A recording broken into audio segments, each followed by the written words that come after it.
জয় মহাকাল, জয় বজরংবলী। কেমন আছেন বন্ধুরা সবাই? তো সকলকে জানাই শুভ শারদীয়ার, শুভ নবমীর প্রীতি শুভেচ্ছা ও অনেক অনেক অভিনন্দন। তো আজকে নবমীর দিনে প্রায় প্রতিটা জায়গাতেই কুমারী পুজো হয়। তো সেই রকম সর্বমঙ্গলা বাড়িতেও কুমারী পুজো হচ্ছিল। তো আমরা চলে গিয়েছিলাম সেই কুমারী পুজো দেখতে। তো চলুন আপনাদেরকেও সেটি শেয়ার করি। সর্বমঙ্গলা মন্দিরটিকে দেখুন, খুব সুন্দর করে কিন্তু এনারা সাজিয়েছেন। যদিও প্রতিটা অনুষ্ঠানই এভাবে ওনারা সাজান।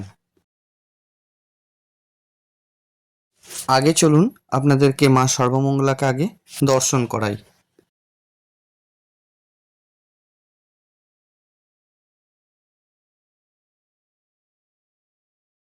আপনারা আগে সবাই মা সর্বমঙ্গলার দর্শন করুন।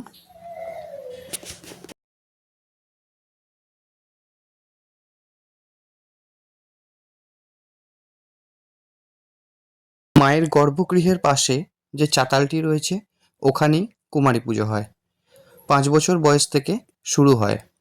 তো দেখুন, এখানে কালকে প্রায় 6-7 জন কুমারী দুর্গা ছিল। সবাই ওনাদের আশীর্বাদ নিচ্ছেন। আমরা যতক্ষণে গিয়েছিলাম ততক্ষণে পুজো কিন্তু কমপ্লিট হয়ে গেছিল, কিন্তু কুমারী দুর্গারা সেজে বসে।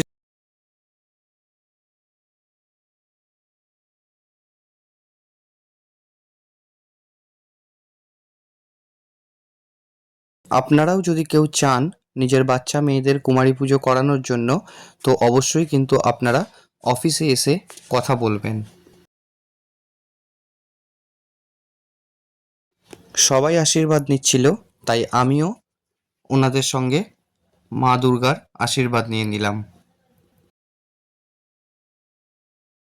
তো বন্ধুরা, আজকের আমাদের এই কুমারী পুজোর ছোট্ট ভিডিওটি আপনাদের কেমন লেগেছে কমেন্টে জানাতে ভুলবেন না।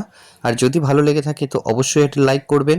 আর ভবিষ্যতে এরকম আরও ইন্টারেস্টিং জিনিস দেখার জন্য আমাদের চ্যানেলটিকে সাবস্ক্রাইব করে রেখে দেবেন। তো দেখা হচ্ছে আগামী ভিডিওতে। ততক্ষণের জন্য রাধে রাধে।